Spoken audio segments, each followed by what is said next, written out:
It's June 13th, 2023. We're going to call to order the Planning Commission meeting. Recording in progress. Oops, I'll start over. June 13th, 2023, we're going to call to order the Planning Commission meeting for this evening. First order of business, Pledge of Allegiance. It's right over you. Pledge of Allegiance to the flag of the United States of America and to the republic for which it stands, one nation, under God, indivisible, with liberty and justice for all. All right, first order of business, we have elections of officers, so we'd need a motion to elect the officers. Matt was the chair previously, I'm the vice chair. I guess I'd nominate Jim as the chair. I think I would stick with Matt. Okay. Personally, so I'd make a motion for Matt as chair and me to continue as vice chair. I'll second that motion then. And should we do a vote? Yeah, All those in favor? Aye. Aye. Aye. Oh. All right, we'll move on. Approval of agenda. So this is last meeting's agenda, which was quite a while ago. So I just need. I'm sorry, this is this agenda. This agenda. Yes. Oh, I'm sorry, I minutes skipped from the ahead. last meeting. Yes. Yeah. So approval agenda here. Need a motion to approve the agenda? I'll recommend approval of the agenda. I'll second that. All in favor? Aye. Aye. All right, next order of business, approval of minutes from November 9th, 2022. We just need a motion to approve the minutes from November 9th. I'll make a motion, we approve the minutes. from Aye. November. I'd second. All in favor? Aye. All right, new business. We have a review. Is Jennifer online? Yes, she is. Okay. So Jennifer, whenever you're available, There she is. you're Good on. evening, Mr. Chair, members of the commission. So before us this evening, we have a request for a conditional use permit located on the property at 8495 80th Street North. The purpose or the request for the use this evening is for agricultural production and an agricultural fence on the subject property. So I do have a brief presentation, so I'm going to go ahead and share my screen. All right. So first question, it looks like it's up based on what I'm seeing as the preview, so I think we're in good shape. So in terms of our request this evening, it is a little bit unusual. We don't usually take a look at things related to agricultural production, but I'll explain to it in a few moments just why we're taking a look at it. So the applicant this evening, the applicant is the owner. It's she, her. The property is at 8495 80th Street North. The property is zoned A2 and it is guided rural residential agricultural in our new comprehensive plan. The parcel is approximately 9 acres. The area that they are proposing to use for agricultural production is approximately 5.6 acres. And the request this evening is for a conditional use permit to allow the continued use of the subject area, that 5.6 acres, for agricultural production on the site with off-site sales, which I'll explain in just a moment. And then also to construct an agricultural or deer fence around the perimeter of the agricultural plot. Once again, we'll talk about that in just a few moments. We did notice a public hearing for this evening, June 13th. Again, the purpose is because we've got a conditional use permit request. So the request for the CUP includes the following. It's essentially the protection of the continued use of this portion of the property for agricultural production on the site, to install a T-post agricultural fence. The fence construction I have a picture of in just a moment, but is proposed as a barbless wire, essentially with 8-foot tall T-posts. The operations that they are proposing are an agricultural obviously production in that 5.6 acres that typically aligns with our growing season in the state of Minnesota, which is somewhat limited, although seems to be getting a little bit longer. What they are proposing is that their field days would be Monday through Friday, essentially sun up to sundown, just like our farmers used to and continue to do. And then farm at market days, actually, this is reversed. I went back into the narrative. I'm sorry. The field days are Monday through Thursday. The farmers market days are Friday through Sunday. The farmers market days have a pickup at around 6 a.m. and have a return at about 5 p.m. When we take a look at CUPs in the city, we've got a specific section within our code that addresses that. It is in section 32-141. It establishes the criteria for establishing that CUP. We look at certain conditions or criteria be met.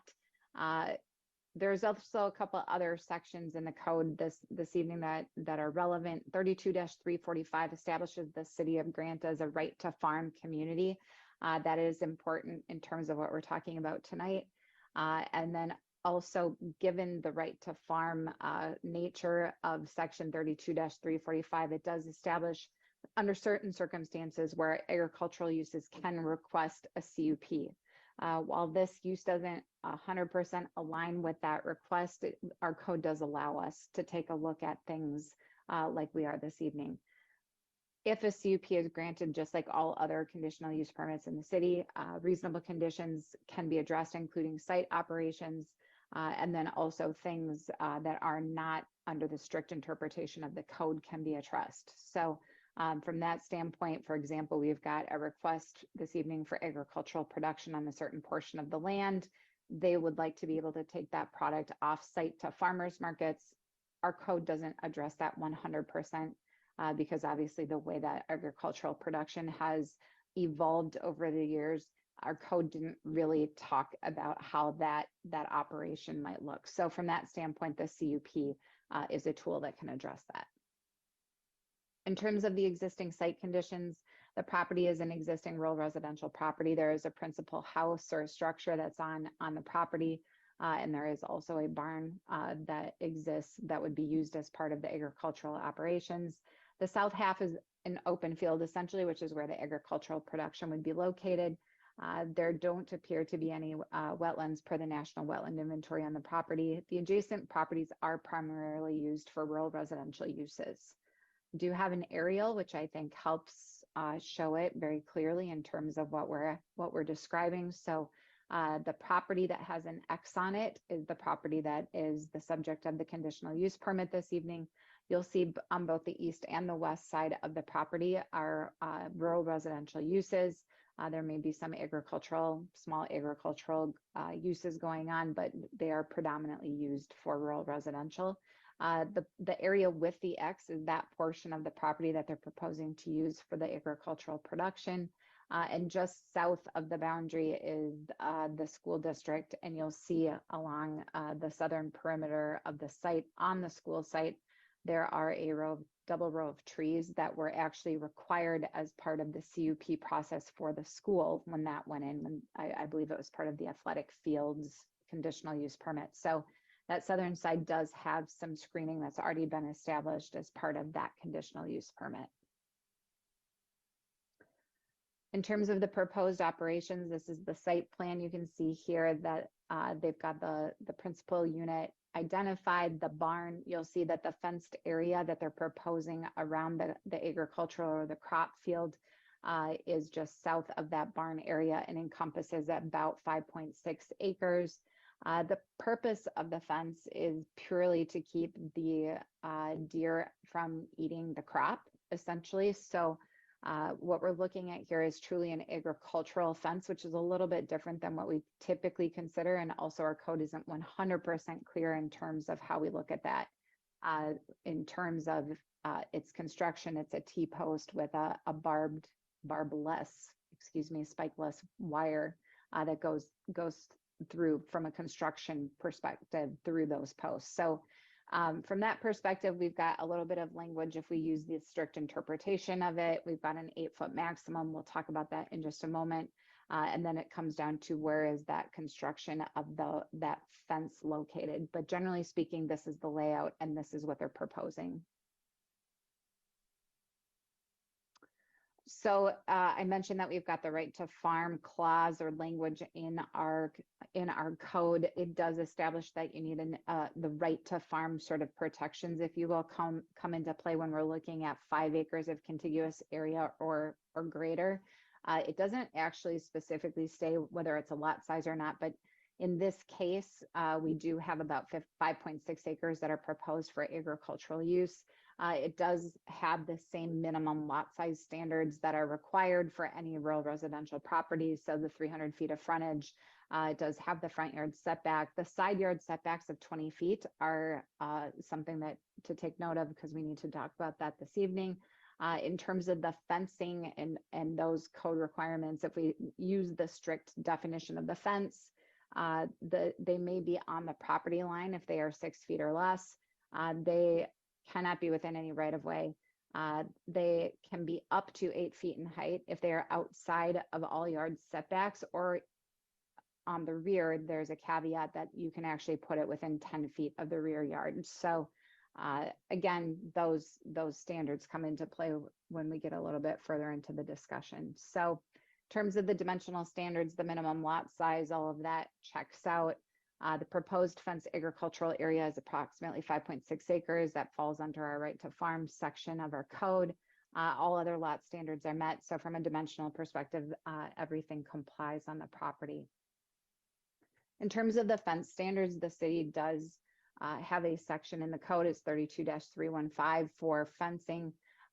It doesn't specifically address agricultural fencing. We have talked about this in the past. I think it might actually predate several of you commissioners in terms of how to address it.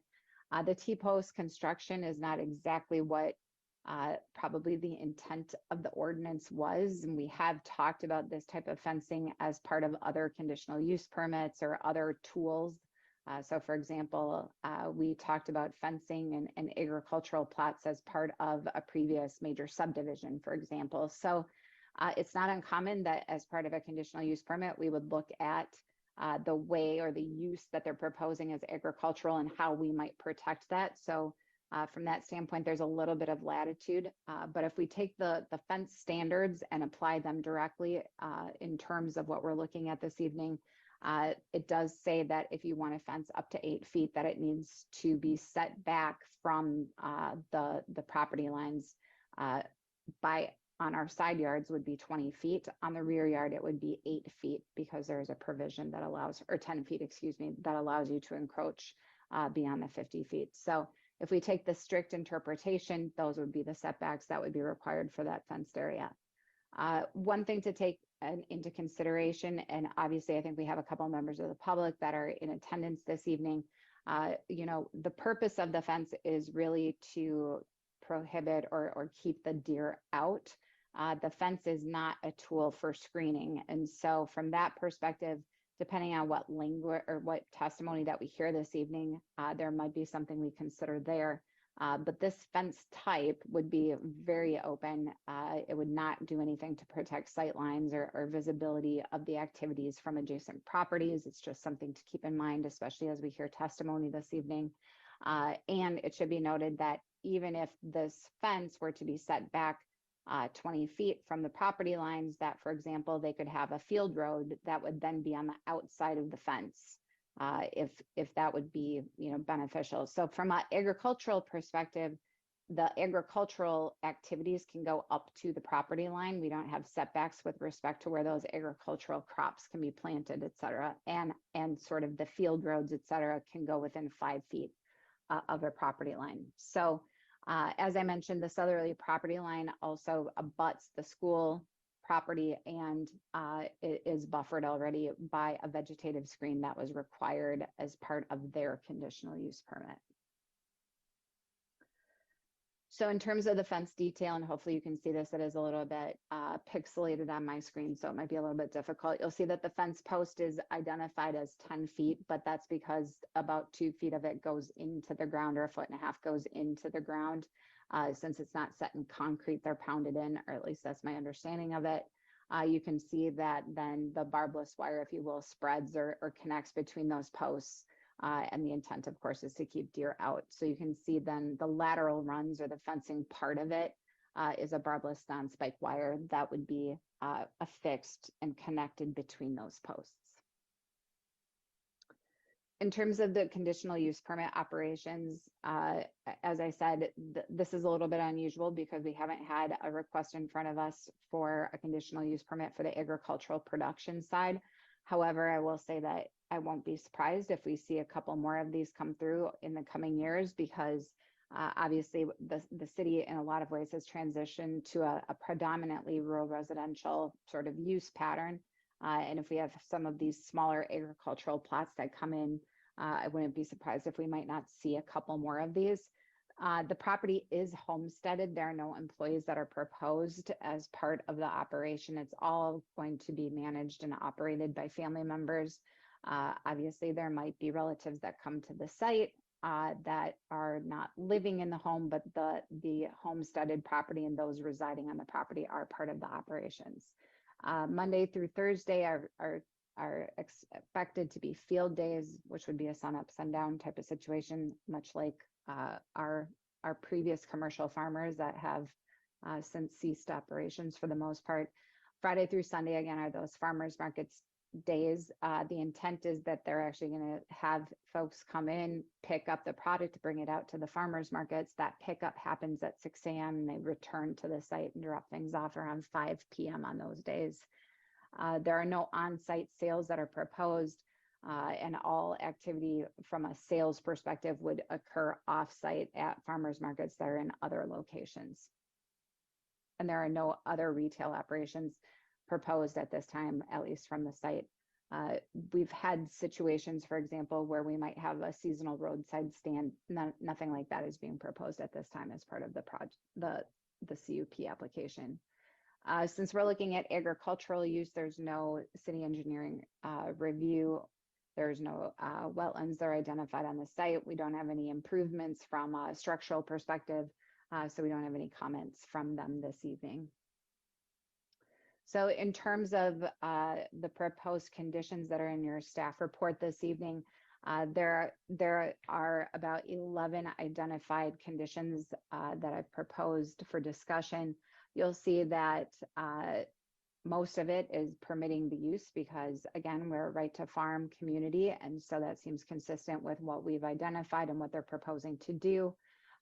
It does stipulate or identify a little bit about what their operations are intended to do with the farmers market days being Friday through Sunday. It does identify the agricultural fence, but I did leave it blank for the side and rear, the side yard setbacks, the east and west, whether or not you believe we should maintain the 20 feet or whether or not there's some flexibility to move that fence line to allow for a larger contiguous area of crop production. And then also it's their responsibility to get any permits that are necessary in terms of, they're bringing agricultural product off site, selling it at a farmer's market. If there's any special permits or licensing, that's on them to try or to maintain and make sure that they have those proper permits. It does specifically establish that no retail sales are permitted on the site at this time. If they wanted to do something like that in the future, they would need to amend the permit. In terms of those pickup days on Friday through Sunday, that they need to minimize truck idling to the extent possible. Obviously, they are in a rural residential area and do have neighbors. So the idea is that we want to be good neighbors, but also understand that this is part of the agricultural operation. And all parking has to be handled on site. So if they've got, additional farm hands or folks coming to help them out on the farms, all of that parking needs to occur on their property. So with that, that's a high-level summary of what we're looking at this evening. Mr. Chair, I will turn it back over to you for any questions. Anyone have any questions on the Planning Commission?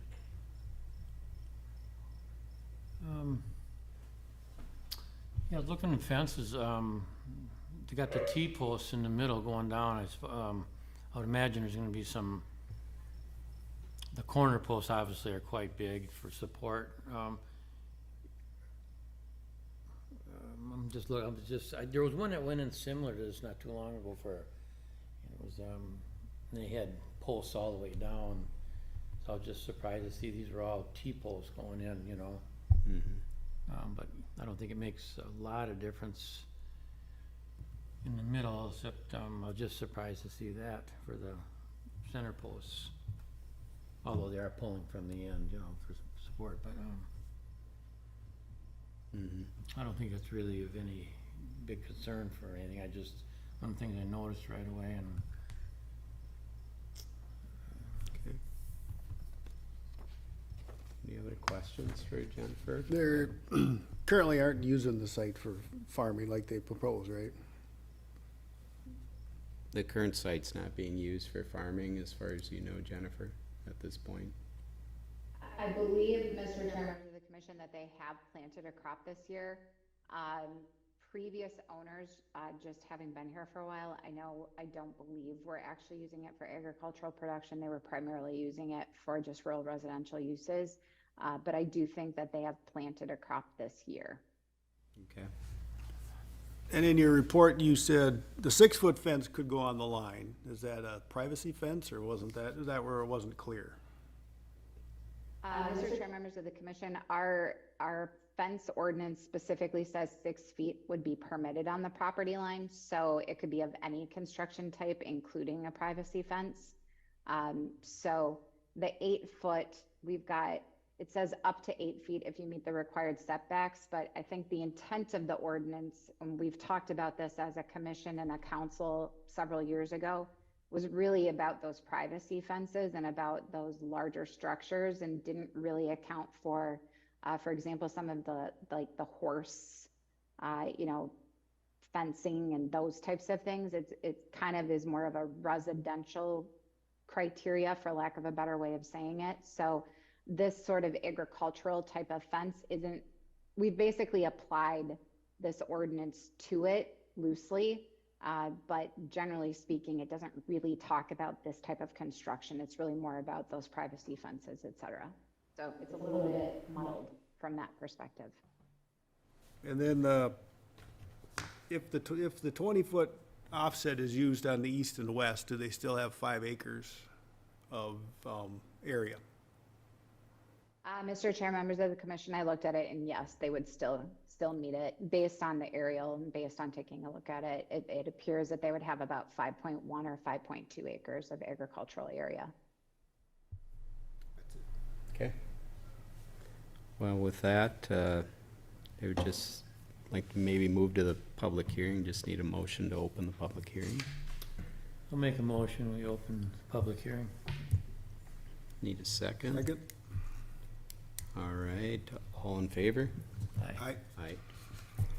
So public hearing is open. And Mr. Chair, just for those that are attending via Zoom, if they would like to speak under the public hearing at, what is it, Jennifer, *9 they hit, or raise your hand on the screen. Yeah, if you're on the phone, it's *9, otherwise on your screen there should be a raise hand symbol. Okay. No doubt. There is a raised hand, but that is the applicant, so at this point we will hold off on the applicant. Okay. Gentlemen? Anything? My name is Mike Sierakowski. I'm a 30-year resident of Grant. My property abuts the east line of the applicant's property. My house is set back about 900 feet from 80th Street. So with my, deck and everything else, I would be looking basically at this fence for 24 hours a day. Now, there are actually 2 small wetlands on that property that I think they've actually tried to drain. There are a couple areas where there still some tall grass and things like that, but there are areas that I would consider as wetlands on that property that they're tilling up, basically.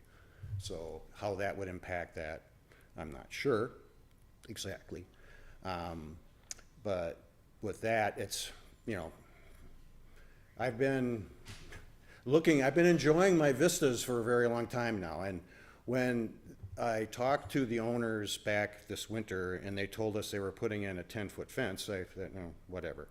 So back in March or April or May or whenever it was when they started doing it, it's like, well, you probably need to talk to the city about that. And I had to end up filing a complaint to make sure that they stopped and stopped what they were doing, because they were putting in the T-posts without any braces and without anything else. So it's like, if you've looked at fencing of this type, there's a pretty good example on County Road E, just west of Highway 61, where there's a lot of these small little farm plots and where they do have 8 and 10-foot plant fences. It's not a pretty picture when you have T-posts and the smooth wire fencing, mesh or whatever it is. If they're not stretched, they're, it's not something I personally care to look at. I'm personally 100% against having an 8-foot fence on the property adjacent to me. They do have it planted. It's already everything's been tilled and planted and crops are in and things like that. They are putting in a normal smooth twisted wire 5.5-foot high fence, as they have been working on that for the last 2 or 3 weeks.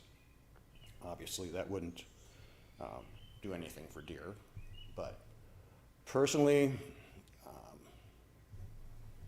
I find it kind of it's more than annoying. It's just now it's like I'll be spending however long I stay here, I'm gonna be looking at this fence. Whereas for the last 30 years, I've had pretty nice view, it's been very nice. The people who owned the property prior had horses, so it's never been, since I've lived there, it's never been tilled or anything like that. It's just been pasture, pretty much. So,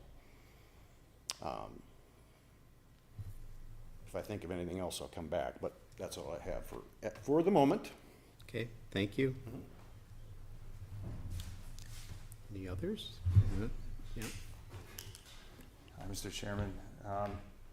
Yeah, my name is Brian Boyle, and I live just to the west, 8375 80th Street. And my concerns around the fence are, I have a few, and I do appreciate the rural nature of Grant, and also I did also read in the city documents the bias towards maintaining a agricultural community here, and I can appreciate that. And also contained in those, though, were the standards through which somebody would operate a farm. And while there might not have been a agricultural, quote-unquote agricultural style fence contemplated in the city code, I think that distinction is new to me, calling this that this fence is somehow distinct from others. There was a fence there. The fence was containing the animals. There was horses and a donkey and some goats and that kind of thing that were there. And the residents that are there right now have done a beautiful job in restoring that fence to a functional condition when it was in a lot of disrepair. The concerns I have around it are, I'm sorry, I don't know this gentleman's name, but you kind of brought up one of them, and it's the T-post being sunk 2 feet. And the amount of force that would be required vertically on that fence post to maintain its position in the soil with the freeze and thaw cycle doesn't seem to be, I would think that it would need to be a deeper set post on there. I agree with that. If these owners read the city code and looked at the land when they were making their bids on it, that they could reasonably predict that they could use this for agricultural purposes, which I don't have an issue with at all. It's a different use than the neighboring property was used as when I moved in. But I moved into this area because I like the rural nature of it. So I don't have a problem. They seem to be great neighbors. I do worry, though, given the proximity of the fence to our house, any impacts that the fence would have, not the operation of the farm, but the impact that the fence would have on our property values. And really where that lies is that if it is to be a fence at the height proposed in the place proposed, I would like to see some type of an engineer take a look at that to ensure that the fence is going to remain. Also in the city code, it does talk about eyesores and potential disrepair, that a fence would run into disrepair very quickly just with one freeze-thaw cycle. And that really is, you know, I did look at the code and I saw that in the code it contemplated the 20-foot setbacks, and that's where an 8-foot fence would go. And as far as that 2 feet, I don't have an opinion. I have an opinion about a fence being in disrepair and whether the fence is properly engineered to be in that position or in that place on the property.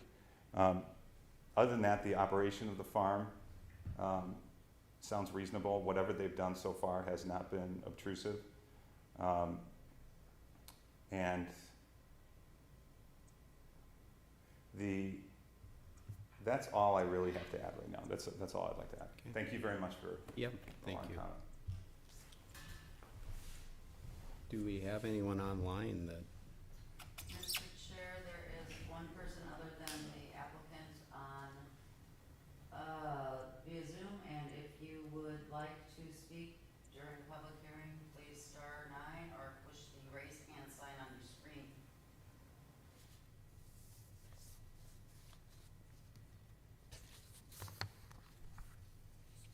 I don't believe this person wants to speak, it's just a survey, so you can close the public hearing if you decide to.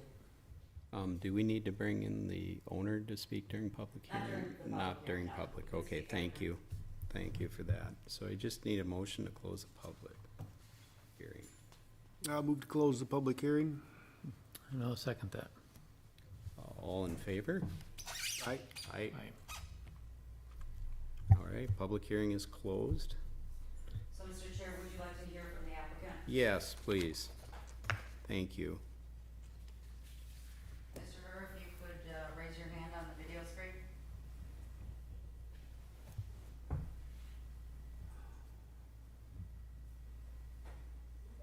feel lost without my word. Testing, can you hear me? Yes, we can. Thank you. All right, thank you, commissioners. Appreciate you all having this hearing.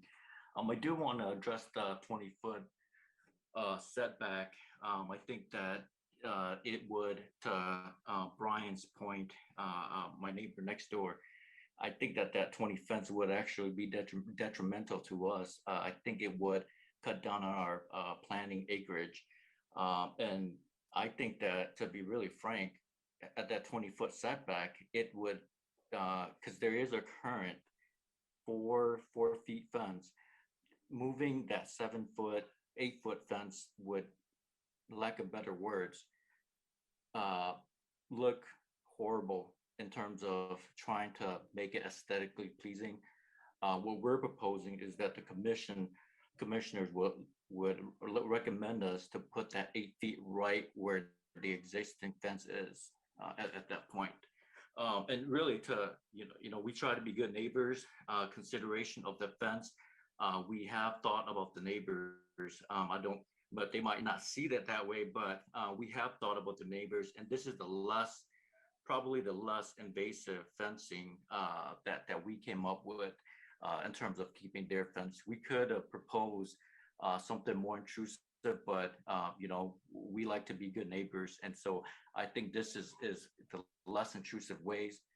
For us, upkeeping of the property is definitely a key component to what we do here on our farm, and so I'm sure the neighbors have seen, but when we bought the property, the fences were all crooked, and so part of what we like to do is upkeep of the fencing, and there's a reason why we didn't propose those corner posts. Really is, one, the aesthetic reason, and 2 is where there's jumping or pouncing through those fences, there's going to be continuous upkeep in what we do. And so we're all, every day when we get out in the field, we monitor, we do a walkthrough. We make sure that if there's any cricket fence, any fence that needs to be repaired, we ensure that that's done. So I'd like to just voice that comment out there, that we are doing our part, our due diligence to be good neighbors. And so really hoping that that puts our neighbors at ease on that piece.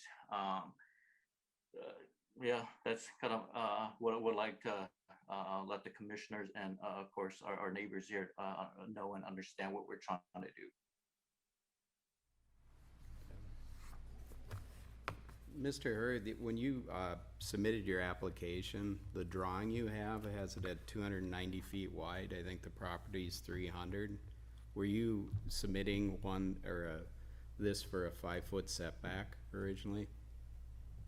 I was not. I was going off of what all the documents that we could find through previous deeds, through Google Earth, through any public resources that we could find.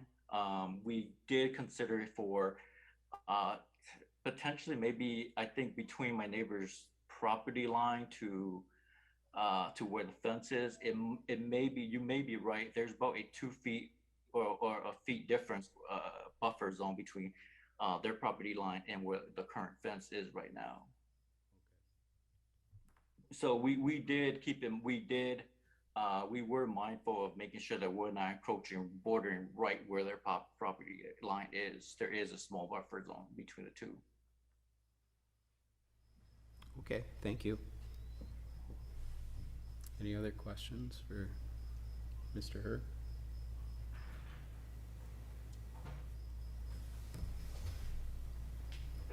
If I could add something to that too, yeah, it's quite interesting that the city of Grant, this is probably the first few conditional use on it, and I do want to voice that, as the farming changes and the need for more food for urban areas, I think more and more people are going to look for properties that are close to the city, which Grant is close to the city, a good proximity, 15 minutes to the to St. Paul. And so I think that more and more folks will start looking for properties and buying properties around here. And so there's a need for it. What we're doing, we're really fulfilling that niche of people, providing accessibility to fresh homegrown food grown here in Minnesota. And so I think more and more of this conditional use permit will come up, and really for the commissioners to really consider that, and to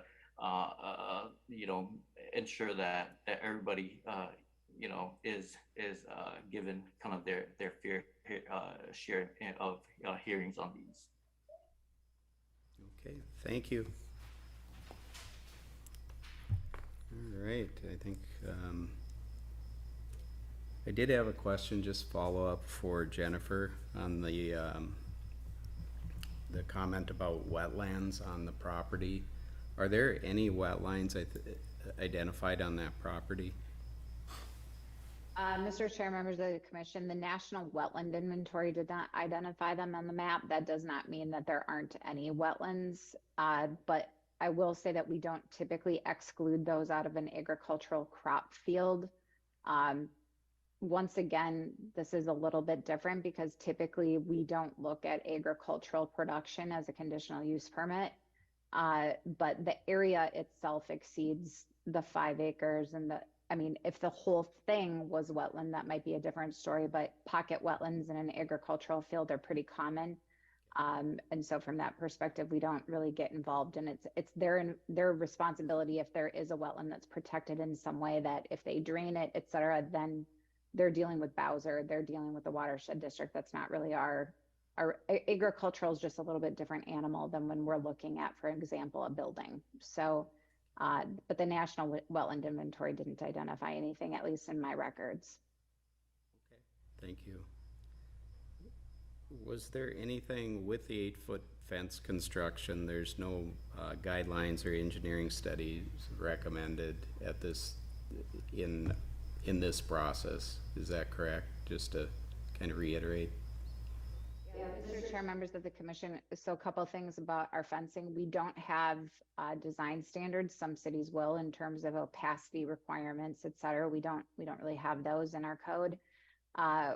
There's typically a building permit perspective of if a fence is 6 feet or greater, that it requires a building permit. In this case, I actually am not sure that they do, but it's certainly something that we could have the building official take a look at from a building permit requirement place. The engineer doesn't typically get involved. It's something that when a 6-foot fence is proposed, the building official takes a look at and looks at the construction. So that's certainly something we could put as a condition in here, that they take a look at it. The other piece of that, I would say that this is where it gets tricky, and I understand the residents, the neighbors' perspective of, this is the first time we've kind of talked about agricultural fencing. It's because typically it just gets put up, for lack of a better way of saying it. In fact, I think you referenced some of the locations where I know it's present, it exists.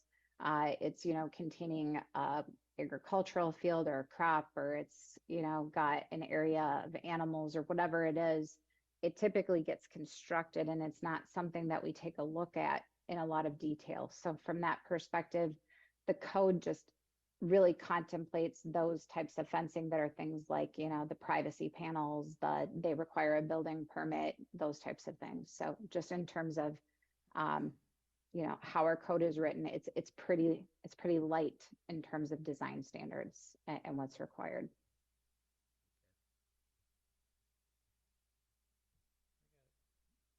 Questions on the fan? I don't know if you bring it up now, or we still?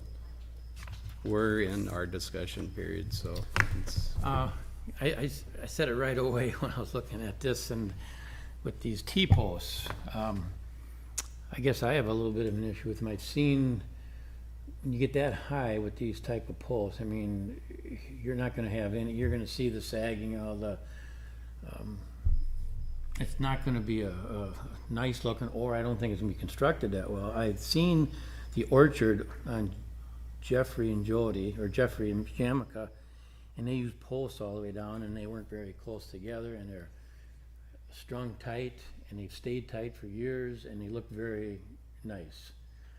I just have an issue with these T-posts, because especially going that high with them. It's not bad if you're 3 feet out of the ground or 4 feet out of the ground, but you start getting up 8 feet and stringing a long distance with the wire, I just can't see it, I'm comparing it with what the city accepted, that orchard over on Jeffrey and Jamaica, and that had solid posts, and they were, I don't know how far apart they were, but I don't know if anything was required at the time, or they just did it because they wanted to do it. But anyway, that's one issue I have with these T-posts, being that kind of a distance and that height of the fence, and for aesthetic reasons too. I'm sure there's quite a difference in cost, versus these T-posts versus putting posts in. But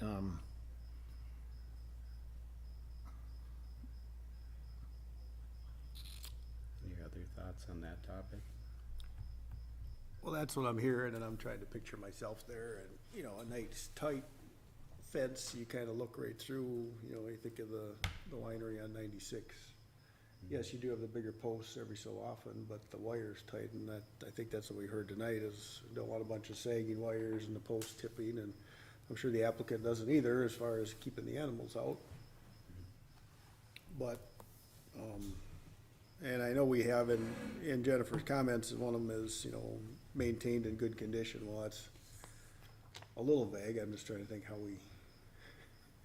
we better define that, because that's a bit subjective as far as good condition. And I hear what you're saying, that, these things are gonna have to support a lot of weight, unless there's a whole bunch of them, and then all of a sudden you start seeing posts and not so much the fence. Without having an engineer that, I would definitely say you'd have a lot less posts, if you had versus the T-posts versus, solid posts that you could actually pull from, but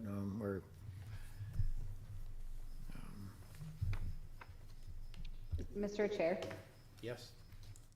So obviously I haven't talked to the applicant, but I have a couple ideas about how we might be able to address it, because I certainly understand and can appreciate the neighbor's perspective of wanting to make sure that this looks well designed and is properly maintained. So perhaps there would be a way to say that a fence may be permitted, but a more detailed design plan needs to be submitted with post locations of how close those posts are going to be located. And there might even be a way to suggest that the applicant, the owner, works with the city staff, including the building official, to identify a design plan, if you will, of, you know, the spacing of the posts, how close they should be, if there needs to be any central anchor points, if you will, to keep it taut, those types of things. I don't know if the applicant's open to that, but that might be a way to move it forward, but also ensure that a design gets put together that kind of meets the concerns of the neighbors, and also allows them to, you know, keep their agricultural field in production.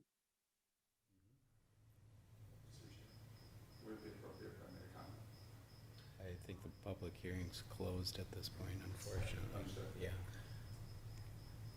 But, I think feel a that's, lot better with that. that's probably a good idea, especially if this is the first one and we end up having a few more of these. It'd be nice to have something we could refer to and say, this is what works.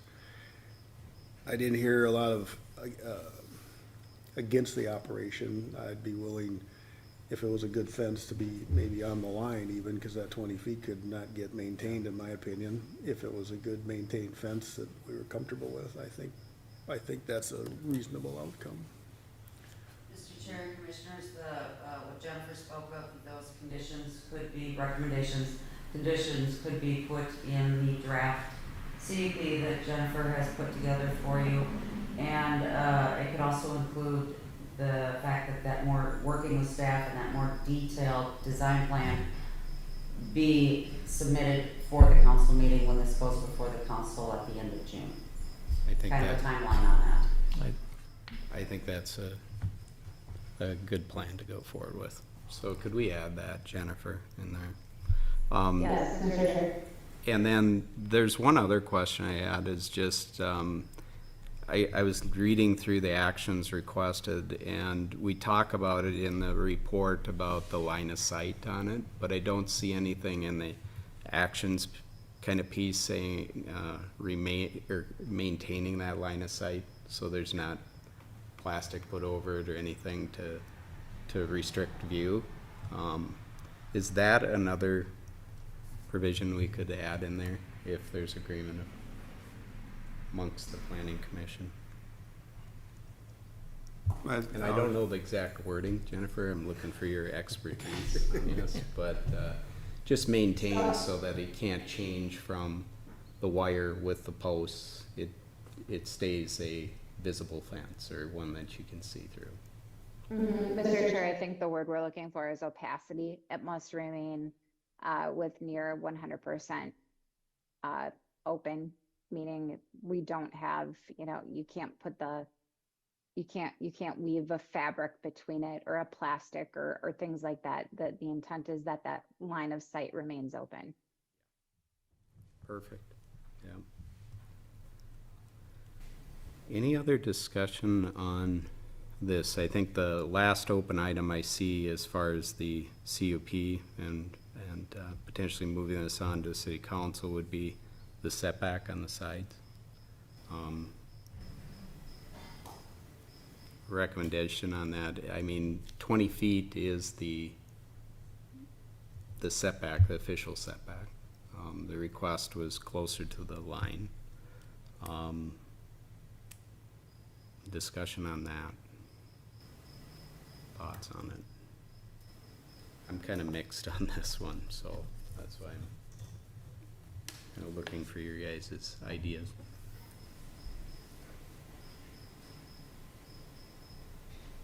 Well, if they could put a 6-foot one on the line without it,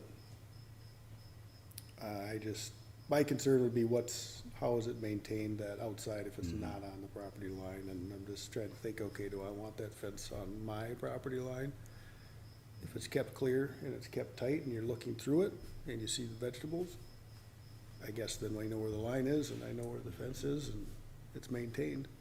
I just get, my concern would be what would happen in the offset, if you will, if it's not on the line. I don't agree with that if it's, maintained or done right to begin with versus, putting something, right on it.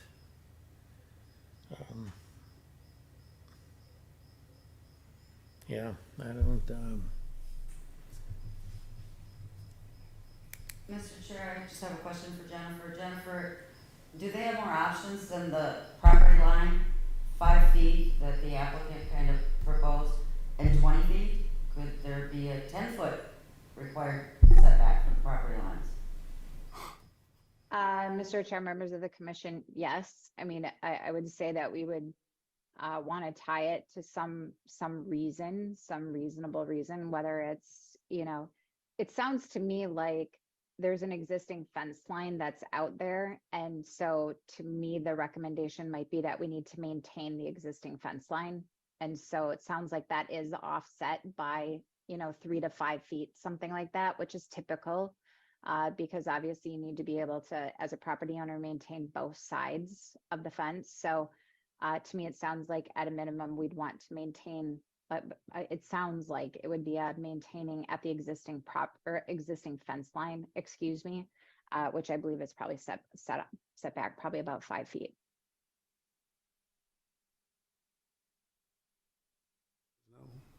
I think so. We just have to define the feet. Is it 5? Do we know where that is, Or is it maintain the current fence line? Right. Mr. Chair, members of the commission, I think we could just rewrite it slightly for the condition to state that they need to maintain the existing fence line, that they can't encroach further into the setback than the existing fence line. Okay, thank you. I think that. yeah. Thoughts on any other topics related to what we're seeing here?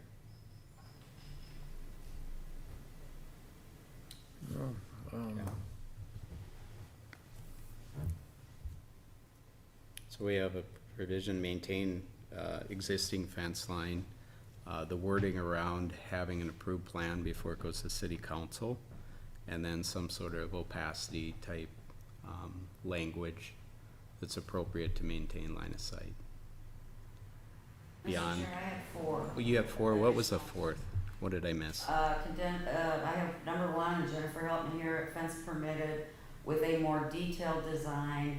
2, works with staff on structural issues and post locations prior to the council meeting. And maintain the line of sight capacity near 100%, and then maintain the existing fence line. That sounds right. I was probably lumping 2 together. And I You get did it, a better but job. I just wanted us to be clear. Yep, Jennifer, crystal be clear. clear. Thank you. When you were reading through there on the post, we're talking, would you Post read- locations, yes. and, okay, and we're talking about different posts than the T-posts. I have not heard any of that. Yeah, Mr. Chair, members of the commission, I think it's potentially, there might be different posts depending on working with staff, including the city engineer and the building official, to determine the best design and whether or not, alternative or different posts need to be set, how close they need to be set, et cetera. So I think the language as Kim suggested it is flexible enough that it gives us a little bit of latitude to work with the engineer and the building official to come up with a plan. I think that's where I'm at is let the building engineer determine whether those posts are Okay. okay. If you're good with that. I'm good with, okay, Okay. if they go through it and Yeah, they should see the same thing we're looking at, those T-posts. all That's right. the only thing I have. Any last items with this? Otherwise, I need a motion to move this forward to city council with the 4 additional items. So moved. I'll second that. All in favor? Aye. Aye. All right, storage ordinance discussion is what I see next. Yes. Kim, what is that? Or- Per Jennifer, Okay, we are just starting a discussion on your storage ordinances. There is a current moratorium on all storage land uses. There was some confusion at the last December meeting when a application was put in for outside storage. The follow-up of that is that the city put in a moratorium to be studied, and this is the first discussion that we are having. Jennifer just wants to have a brief discussion with you regarding direction and how you feel about outside storage. great. She will then be bringing a draft back at our perhaps next meeting, which is, well, I'll talk about that later, so. Okay, go ahead, Jennifer. Jennifer, you're up. Yeah, go ahead, Jennifer. All right, Mr. Chair, members of the commission. So Kim did a good job setting it up. I will tell you that I think the conversation is going to be pretty short tonight because we sent out a questionnaire to the city council to get some feedback from them so that we have a sense of their direction before the planning commission gets too far down the road in terms of its work. And I've got 2 surveys back and they are diametrically opposed. And so I'm going to need a little bit more from our council members before we can get into a really deep conversation about it. But there are a couple of things that I think you can start thinking about. And if you have any feedback about it as we talk tonight or after this and would like to pass it on, please feel free to just message Kim with it and we can make sure that it gets kind of combined with it. The questionnaire that got sent out was the purpose is really to try to get a better understanding of what exterior storage means to the city. Because if you go to various communities across the Twin Cities, even across the nation, the way exterior storage is addressed and talked about is very different, depending on what community you're in. Some view, personal outdoor storage as, the same as business storage and lumps it all together. Some have ordinances that are very specific to if it's a personal residential use, exterior storage is limited to a certain amount, but it's treated very differently than if it's a business and how a business might be treated about its exterior storage. Some codes have provisions that detail out whether or not they're vehicles or trucks or tractor trailers, for example, and treat those very differently than if we're talking about goods or products or things that are not mobile or not on wheels. So there's different ways of addressing exterior storage. The way our code is written right now is pretty general.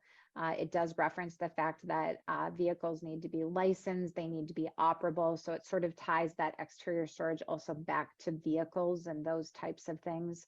But as we all know, exterior storage can encompass a lot of different types of things and products. So from that standpoint, the moratorium went in place so that we could better understand it and study it. There's been a big shift in the marketplace towards folks looking for cities and parcels where exterior storage is permitted, and where it's something that can either be permitted through a conditional use permit, permitted as a principal use, permitted as only an accessory use, whether or not there's floor area requirements for a building and then an equivalent sort of amount of exterior storage. So there's all sorts of different ways to deal with it.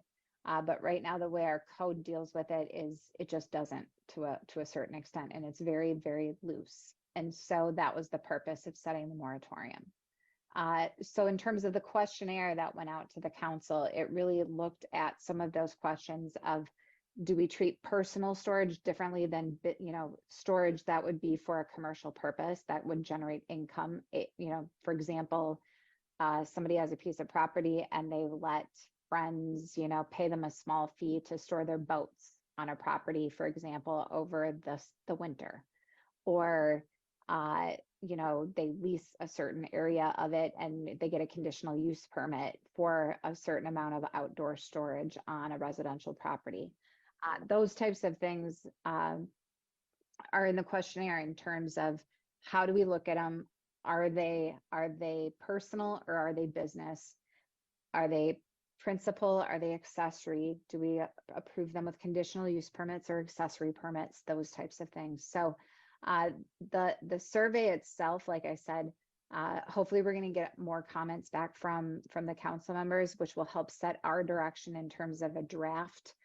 Some preliminary things that they did agree with, the two council members that I did get responses from, were the fact that there has to be a certain amount of outdoor storage for personal use that should be allowed, but we should be looking at it. And then there was the question of whether or not exterior storage should be permitted anywhere outside of our general business district or those parcels that are down on 36. And if something is permitted from an exterior storage perspective, that it absolutely should have a conditional use permit. So those are some of the things that we're looking at. In terms of the planning commission, as Kim said, the goal is that we will actually come back with a draft ordinance that responds to and incorporates a lot of the comments that we get back from the council members. And then you guys will get to gnash your teeth over it and kind of hash out the standards and hold a public hearing about it so that we can eventually lift the moratorium. So with that, it's not a whole lot of direction, but that's the start of where we're at. So commission members, if there's anything that comes to mind that you want to make sure that we take a look at, I'm happy to hear it. Otherwise, feel free to email me after the meeting as well if something comes to your mind. I don't have any immediate response, but I definitely will think about it and send you an email.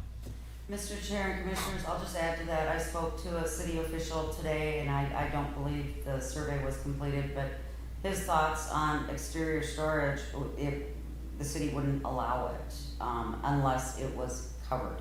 Everything would have to be an accessory building.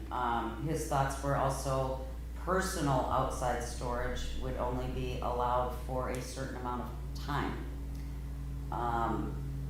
Jennifer's not gotten that feedback yet because I haven't talked to her, but even your own licensed boat, RV, tractor trailer, bobcat, whatever it is you have would only be allowed to be outside and not covered for a certain amount of time. And those were his thoughts. Certainly we can't get into that much detail at this point. But while thinking about what you would like to allow and see within the city of Grant, the second piece to that is enforcement.